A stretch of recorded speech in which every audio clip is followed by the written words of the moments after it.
Hey everybody, welcome to another episode of the GAA Lean Body Podcast. I'm your host, Brian Keane, sports nutritionist and strength and conditioning coach here to help you with all things GAA related fitness. Today's podcast is a Q&A, so the August 2022 Q&A. So a mix of questions today from training, nutrition, supplementation. So we're going to go through each one as we go along in the usual Q&A format. So hopefully it helps loads. First question, Brian, what advice would you offer for someone who's very skillful but not very big and strong? Will it eventually even out? The answer here is no, it won't eventually even out by itself. But if you are putting in the work and if you are doing a structured training regimen with an eating plan, you're going to be able to get bigger and stronger. It's what I call in strength and conditioning or in body composition change a controllable. It's something that you can change yourself. Skill is also a controllable. You can do more work on your skills to improve in your sport. Football, ladies football, hurling, camogie, etc. So what I'd say here is by itself, it won't even out. There's going to be a little bit of an age element here. If you are 16, 17, 18, you are naturally going to get stronger and probably a little bit bigger as you age up. So there is a condition and a caveat and an asterisk here. If you're on the younger end of the spectrum, you're going to find that you're just naturally going to get bigger and stronger as you get older. It's just one of the advantages of getting older. Of course, there's going to be trade-offs on other things. Risk of injuries can go up, muscle tightness can go up, doing things incorrectly at a lower age can come back and negatively impact your performance at a later age. So there's lots of kind of caveats there to consider. But when it comes to being bigger and stronger, what I'd say is because it's a controllable, it's something I would put in place now. And I've spoken on the podcast in the past that players tend to lean towards one or the other. People tend to be either very skillful or very naturally fit, or they tend to be quite strong, either naturally big or quite physically strong.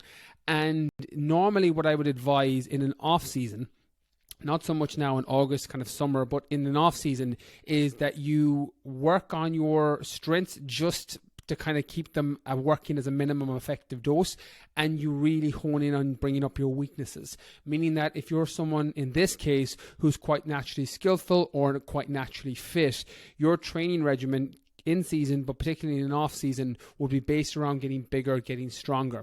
The flip then would be for players who are quite naturally big, quite naturally strong. They would work a lot more on their fitness, their cardiovascular fitness, their runnings, their running technique, their running drills, etc., to kind of maintain that fitness level in the off season as they work towards secondary goals. So there's a lot of kind of things to consider here. What I'd say is when you are skillful naturally, you're probably going to get a better bang from your buck, focusing on bringing up your strength and getting yourself that little bit bigger. And it can be very frustrating for a player who has, by all intents and purposes, everything you need to be a success in your sport, hurling, football, ladies football, camogie, etc., but you just don't have the physical capability to kind of withstand a higher level of playing. And what that would look like in terms of structuring a program is getting a bang for your buck now, or something that gives you a quick return on investment. So compound lifting workouts, meaning you're doing programs that are based around trap bar deadlifts to minimize any negative form that can potentially come with traditional deadlifts for GA athletes, bench press, military press, pull-ups or banded pull-ups till you get your strength up for regular full repetition pull-ups. Your movement patterns that are going to cross over and potentially give you that extra strength that you need in a shorter period of time. So your program might look like a structured 5x5 strength program. So going in and doing 5 repetitions, 5 sets, 2-minute rests on a bench press, and then maybe a bent over row or pull-ups. And then in another workout, you're doing a military press and maybe a squat. Something along those lines. Of course, there's going to be different things that work for different players. This is why I work with my players in my GAA Lean Body program, because I make those tweaks and transitions with them just based on the context. But as a best practice, this is what you can do yourself. So looking at that and then putting your nutrition in alignment with it. It's probably worth saying here too that being big and being strong are two different things. Being big is the amount of mass that you carry. Being strong is also very subjective, whether you mean strength in one plane of motion, i.e. you can be very strong with a deadlift or a bench press, but not very strong breaking through a tackle, or if you mean sport-specific strength, which is generally what GAA players mean, in the ability to break through tackles, to be able to hold on to the ball, to not get knocked off, by getting a shoulder from one side or another. So there's sport-specific strength. And then there's domain-dependent strength. You can be very strong in a military press or in a bench press and then not have it cross over onto the pitch. You will see this with a lot of athletes who will come from other sports and they just don't have that crossover for GAA. So what I'd say here is don't confuse those two things, because you can get stronger by just following a good strength program. But to get bigger, you need to have your nutrition in alignment with that. And getting bigger is largely down to your caloric intake. For the most part, again, there's going to be context dependent on an individual here, but it's normally down to calorie intake, making sure that you're eating enough calories to fuel the growth that your body needs, to fuel recovery between sessions, and to give you that, a little bit of extra so that you can repair. And your nutritional fundamentals play a role here, and this is where I would build your plan. Your protein probably being the most important of the three macronutrients, carbohydrates and fats being the other two. So you're hitting your daily protein requirements, whatever that is, whether it's 1 to 2 grams per kilo of body weight, or whether you're going higher depending on your program and your overall caloric intake. So let's say your maintenance calories is 2,500 calories, and you're trying to bulk up and put on size and strength, and you're following a gym-based program, you're training multiple days a week on the pitch or with games, you're probably going to need a caloric intake of at least 3,000, probably minimum. And you might even need more than that. Of course, there's going to be different foods and nutrient amount of nutrient density within those foods. So if you're eating a lot of high quality foods, your body will utilize those, absorb those. You'll be getting all the vitamins, minerals, phytonutrients you need, so you'll feel considerably better, and it'll probably support your ability to grow and build more size in terms of building actual muscle mass. So look at your nutrition as a whole. Look at your protein intake. Where are those food sources coming from? Your chicken, steak, pork to a degree in terms of certain cuts from pork, your fish, all of your complete protein sources. Even whey protein can be a very useful tool for GAA athletes as a supplement to either enhance recovery post-workout by flushing your body with those amino acids from that protein source directly after training, or as a way to bump up your protein intake during the day if you're struggling to get it from food. Then you're looking at your complex carbohydrates, your sweet potato, your potatoes, your rice, your quinoa, your porridge, all of these really good food choices for complex carbohydrate, your plants, your fruits and vegetables for your phytonutrients, micronutrients, and then your fats, your avocado, your nut butters, your oily fish, your red meat to a degree, your pumpkin seeds. All of these food choices can be really useful for fueling your body and helping you grow and helping you get bigger. And the temptation and the mistake a lot of players make is they'll go straight for a mass gainer, or they'll go straight for a supplement weight gainer. And it's not that they won't work, and they can. It's just they're very expensive if you're going to be using them correctly, meaning that you're taking your several scoops a day, which bumps up your calories by about 1,000 every day. You'll be much better off either making your own shake with some oats and some nut butter and some olive oil and some protein powder, optional oils, coconut oil, olive oil in there to bump the calories. There's about 130 calories per tablespoon of oil, and it's no extra food. It's what's called calorie dense food without actually having to eat that much more food. So you can add olive oil to your meals, you can add coconut oil to shakes, you can cook with those foods or cook with those oils, and it'll bump the calories up within those meals. So you're looking at it as a whole. So in terms of it balancing out, it 100% will, assuming you put in the work. So look at your training, look at your nutrition, and I would spend probably a little bit more time on that over, say, your skill work, just because you're already proficient in that area. So look at the alternative, and that will give you probably what you need in quite a short period of time. If you're at a beginning point, you'll get a nice return on that in 6 weeks, 12 weeks, 18 weeks, where it'll be very noticeable, assuming that you're consistent with it. The next question, should 17-year-olds take creatine? This is an interesting one. I've covered variations on creatine in the past on this podcast, and the answer is it depends. So creatine is a supplement that, alongside caffeine, is the most scientifically backed sports supplement there is, meaning that it's relatively safe for the majority of the population, assuming you have no pre-existing issues or any issues with your kidneys. And creatine is a supplement that works for the majority of people, assuming that you're what is called a creatine responder. You're somebody that responds well to creatine as a supplement because you're not getting it in your diet, i.e. you don't eat a lot of red meat, so you're not getting a lot of naturally occurring creatine within your nutritional protocol at the minute. So should someone take creatine, or a 17-year-old take creatine? The answer is, like most things with supplements, it depends. I think there's no harm, assuming there's no pre-existing issue, and I haven't seen any research to suggest there's any major harm to anybody 16, 17, 18, 19 who's a healthy individual taking creatine in the correct dose at the correct times and not overdoing it, assuming there's no pre-existing issue. And what creatine does is it can make you stronger in particularly gym-based workouts, which can cross over onto the pitch, hence where the sports supplementation benefit is. So let's say, for example, what creatine does is it pulls more water underneath your muscles. So if you picture like a 2-liter water bottle, and if you have an empty water bottle, you can kind of bend and crack it. If you have a 2-liter water bottle that's full of water, it's considerably harder to manipulate. And that's kind of what happens with your muscles with creatine. It pulls more water into the muscle so that you're able to increase the load on that muscle, or you're able to increase the repetitions that you would normally lift under a normal load. So let's say you can do 10 repetitions of 10 kilograms on a movement. If you're consuming creatine, you can potentially now do 15 repetitions after several weeks on creatine, or you can increase that weight. So now you're lifting 12 kilos for 10 reps or 15 kilos for 10 reps. And as a result, you're getting those strength increases. And presuming that you're following the right program, that's going to have a direct performance benefit to you on the pitch, that strength will cross over. Again, so much context needed here. So whether you take it or not isn't a yes or no. If you don't eat a lot of red meat, you're probably going to get some decent benefit from it, assuming you take it correctly.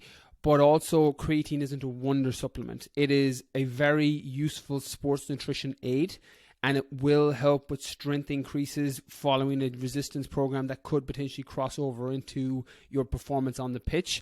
But it's not a panacea. It's not as strong as something like caffeine. If you're somebody who's never had any caffeine, no Monster, no Red Bull, no caffeine tablets, no coffee, and then you add in caffeine, that is something you are going to notice nearly instantly. It's an incredible supplement that has very fast effects because of its impact on your central nervous system. Creatine doesn't work like that. Creatine has a longer runway until you see the benefit, meaning that you need to be taking it for several weeks, depending on the form.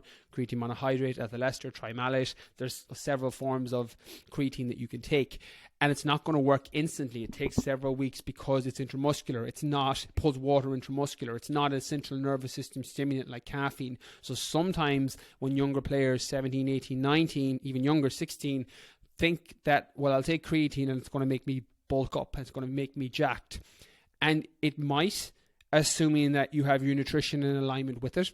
You're drinking enough water, that you're making sure that you're increasing your water intake when you're taking creatine, because you're pulling that water into the muscle. You don't want to have some of the negative effects of creatine, which can be constipation or an ability or inability for a bowel movement, just because you haven't increased your water and you don't have enough water in your system to have what would be comfortable bowel movements. This is probably the biggest downside of creatine, and it's very easy to avoid, very easy to minimize by just increasing your water intake when you start supplementing with it.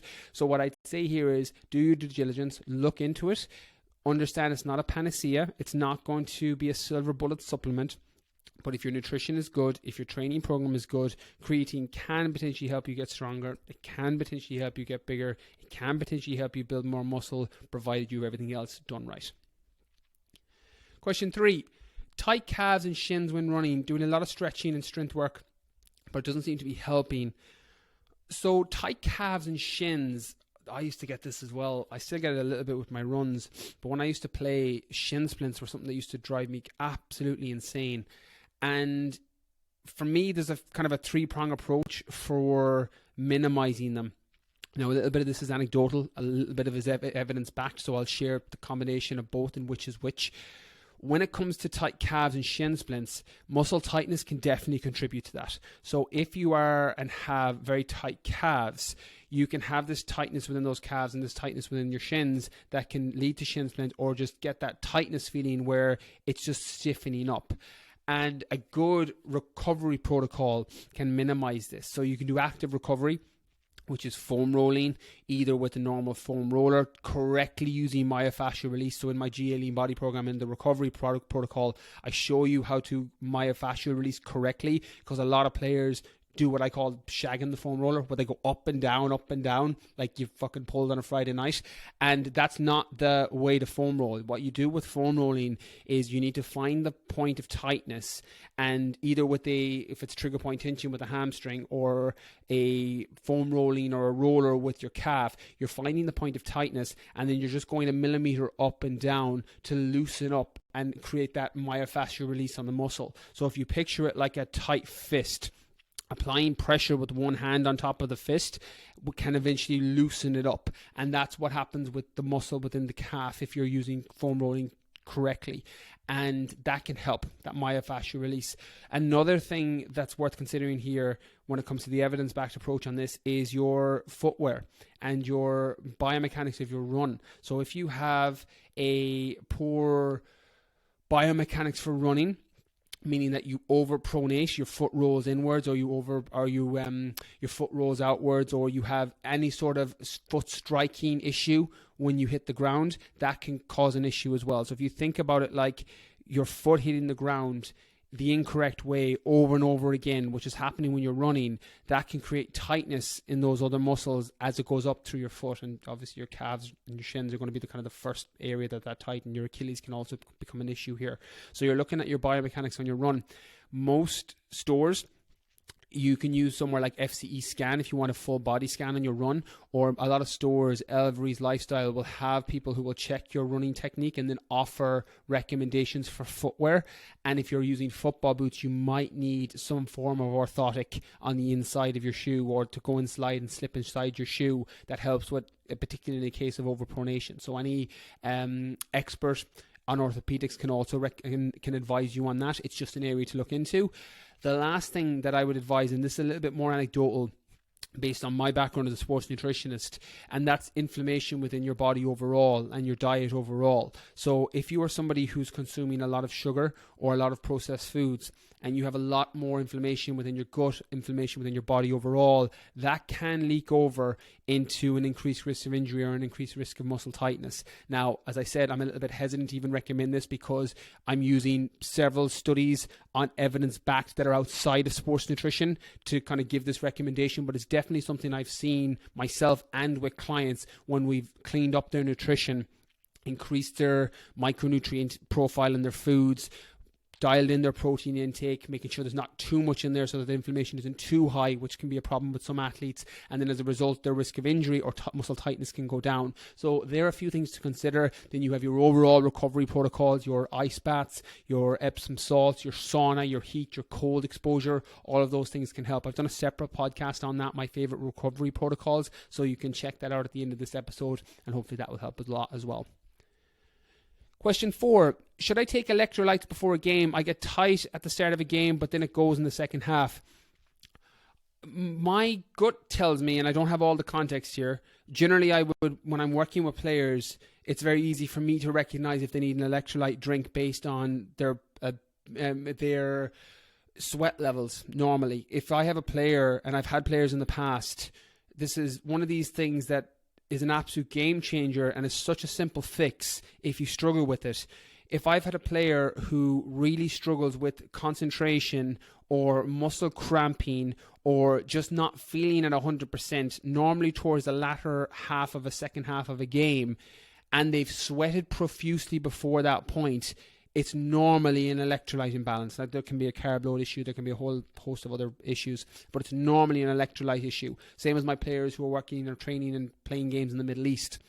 One of the things we'll always look at is their electrolyte imbalance, because they're the heat and the sweat because of the sun in the exposure that they're getting when they're playing their games. So with electrolytes, what happens when you sweat is you're sweating out a lot of those electrolytes.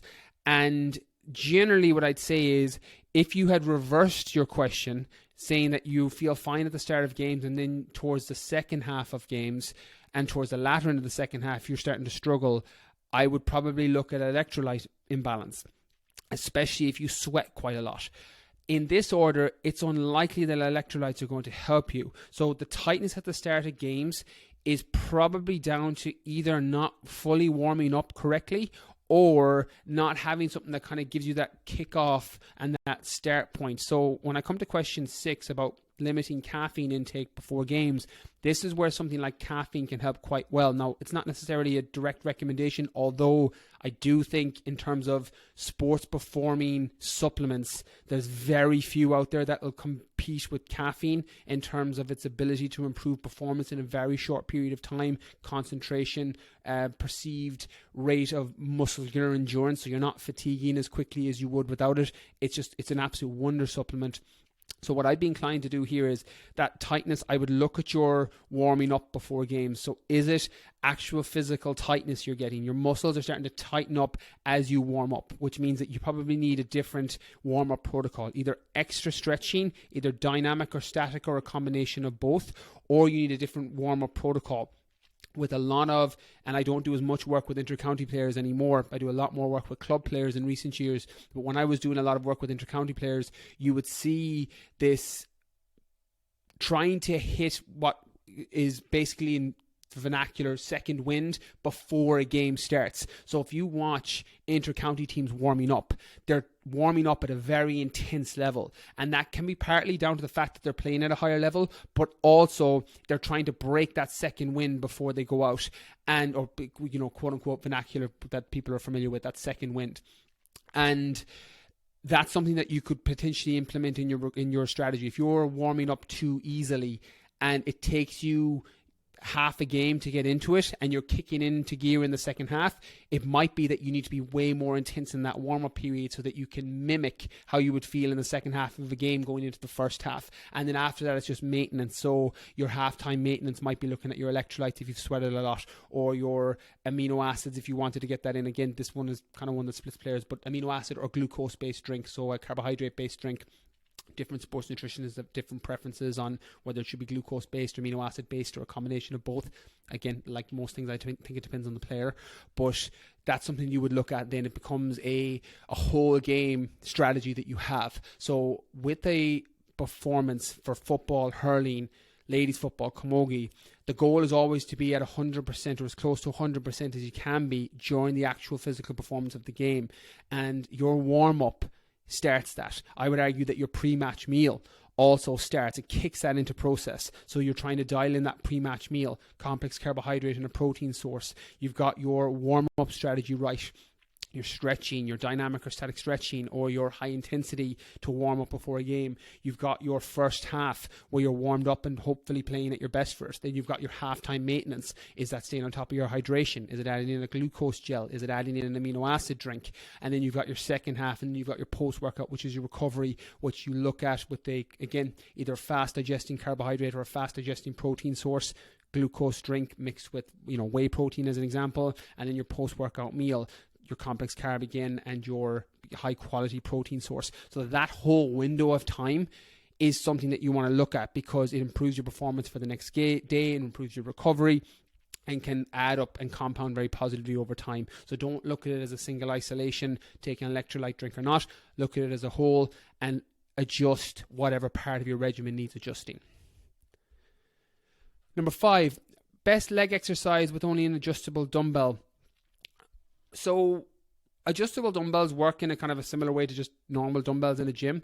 And with leg exercises, you can't go too far wrong with the bread and butter squat variations, lunge variations, or split squat variations. So you could design a whole plan for leg exercises around adjustable dumbbells. Now, when it comes to goal-specific workouts, it's not just the exercise choices you choose. Your tempo matters, your sets, your reps, your rest period. They all need to reverse engineer what you're looking to achieve in your workout plan. So I can give exercise recommendations: goblet squat, front squat with the 2 dumbbells, lunges, walking lunges, reverse lunges, glute bridges if you want to include glute exercises within that, your split squat, Bulgarian split squat or regular split squat. They're all exercises you can do with adjustable dumbbells, but it's not the exercise you do that determine the progress. It's the programming that falls within. So you're looking at your rep ranges.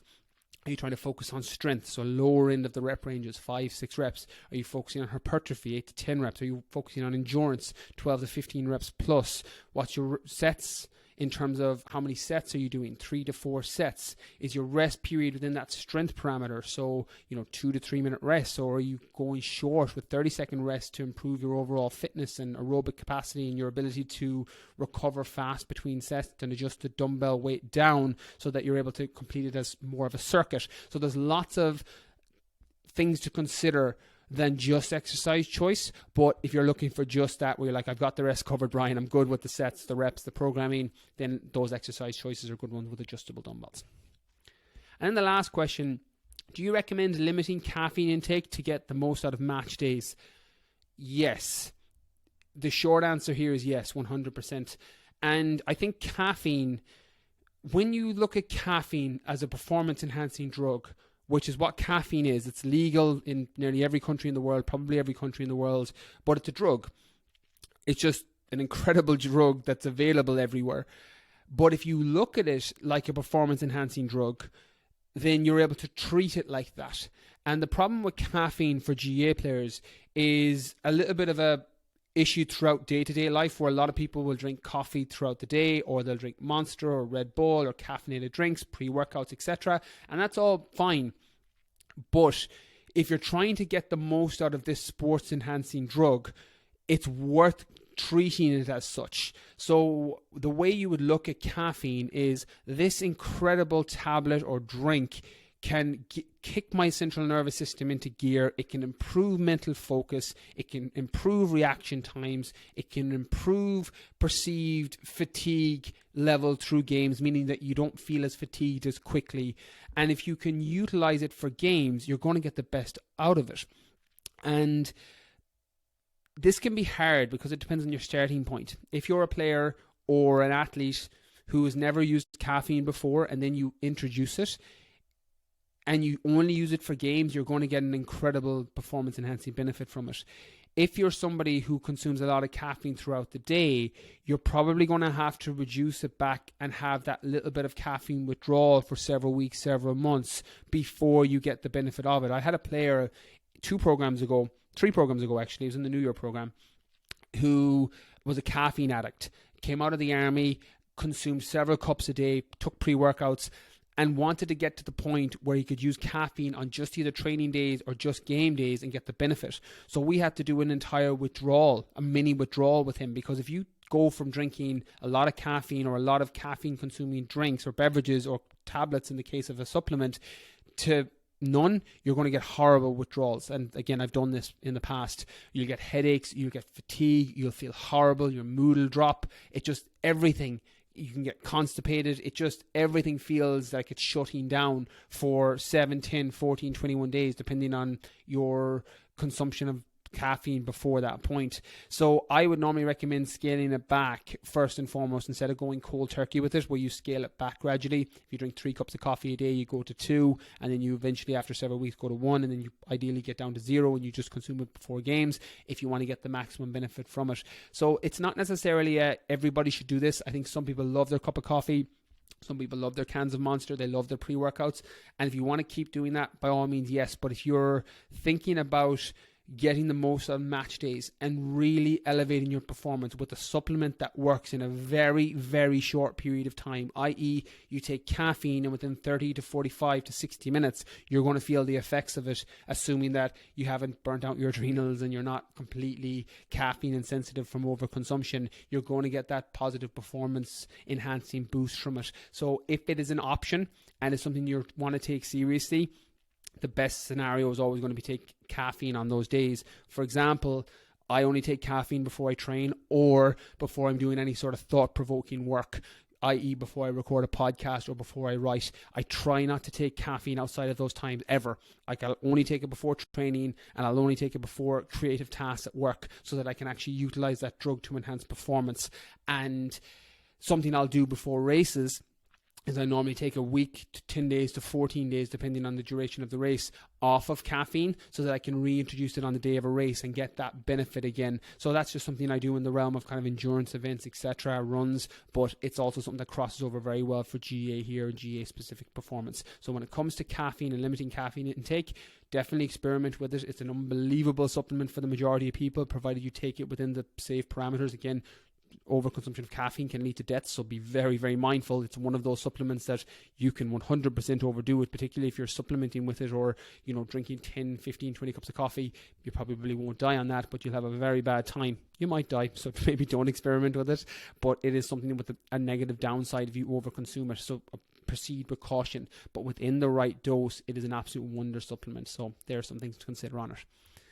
That's everything from today's podcast, the GAA Lean Body August Q&A. So thanks so much for everyone who sent in their questions. Hopefully it helped loads. As always, if you want more details on my GAA Lean Body program, for the next program that will be coming up, just pop an email to briankeenfitness.com or brian@briankeenfitness.com, or click the link in the description for today's episode for the GAA Lean Body program for footballers, hurlers, ladies footballers, and camogie players. That's all from me from this month's podcast. Catch you all next.